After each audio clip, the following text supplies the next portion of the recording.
শবে কদরে কি আসলে ভাগ্য পরিবর্তন হয়? ভাগ্য পরিবর্তন করতে কি কি আমল করা দরকার?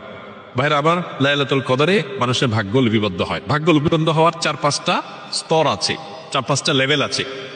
বিভিন্ন লেভেলে লেভেলে মানুষের ভাগ্য নির্ধারণ হয়। মানুষের সৃষ্টির হাজারো বছর আগে, 50,000 বছর আগে আল্লাহ তাআলা মানুষের তাকদীর লিখেছেন। আর মাতৃগর্ভে থাকাকালীন সময় আরেকটা লেয়ারে লেখা হয়। এরপরে প্রত্যেক বছর লাইলাতুল কদরে আবার সেই চূড়ান্ত যেটা লেখা আছে এজমালি, ওইটারে বিস্তারিত লেখা হয় প্রতি বছর লাইলাতুল কদরে। কোরআনে কারিমে সূরা দুখানে আল্লাহ বলেছেন, ইন্না আনজালনাহু ফি লাইলাতিন মুবারাকাহ ইন্না কুন্না মুনজিরিন ফিহা ইউফরাকু কুল্লু আমরিন হাকিম। আল্লাহ বলেছেন, আমি এই কোরআনকে নাজিল করেছি বরকতময় রাতে। কোরআন কোন রাতে নাজিল হয়েছে? শবে বরাতে না শবে কদরে? শবে কদরে। সেই রাতে আল্লাহ বলছেন ফিহা, অর্থাৎ সেই বরকতময় রাতেই ইউফরাকু কুল্লু আমরিন হাকিম, সব গুরুত্বপূর্ণ বিষয়গুলোকে আল্লাহ তাআলা ধার্য করেন। তো এখান থেকে বোঝা যায় লাইলাতুল কদরে সব মানুষের ভাগ্য নির্ধারণ। এখন কত ভাগ্যের জন্য ভালো নির্ধারণ, তার জন্য কি করার আছে?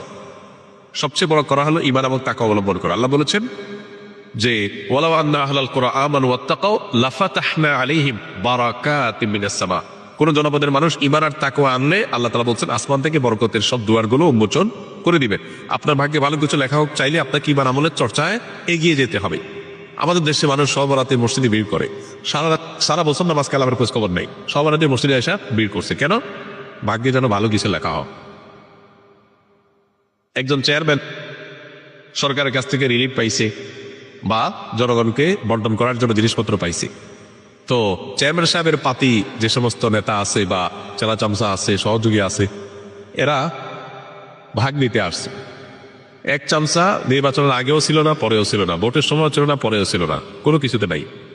এখন যখন সরকারি চাইলে এসে হাজির হয়ে গেছে, গমা এসে হাজির হয়ে গেছে, সে এসে ভাগ দিতে হাজির হয়ে গেছে। কি বলেন, এ পাবে ভাগে? আর যে সবসময় ছিল, ও যদি এদিন হাজির নাও হইতে পারে, তারপরে চেয়ারম্যান সাহেব তার জন্য ঠিকই রেখে দিবে যে তুমি এগুলো বন্টন করো তোমার এলাকাতে। তো একইভাবে আল্লাহ রাব্বুল আলামিনের আনুগত্য যদি আমরা সবসময় করি, ইনশাআল্লাহ আল্লাহ আমাদের নসিবে ভালো কিছু দিবেন। এক রাতের ইবাদত করে সব নিজের পক্ষে নিয়ে নিবা, সারা বছর আকাম কাম করবো, এটা সঠিক পদ্ধতি তার। দ্বিতীয়ত হলো লা ইয়ারুদ্দু তাকদীর ইল্লা দুআ। দোয়া এমন একটা হাতিয়ার যে আল্লাহ তাআলা তাকদীরের দুইটা পার্ট আছে, একটা গায়রে মুবরাম, একটা মুবরাম, একটা চূড়ান্ত, একটা অচূড়ান্ত। অচূড়ান্ত তো আমাদের দৃষ্টিতে, আল্লাহ দৃষ্টিতে সেটাও চূড়ান্ত। আল্লাহ জানেন যে আমরা সেটাকেও দোয়া করে পরিবর্তন করাই নেব। তো দোয়ার মাধ্যমে ওই তাকদীর পর্যন্ত আল্লাহ পরিবর্তন করেন। এই জন্য বিশেষ করে আল্লাহ দোয়া করতে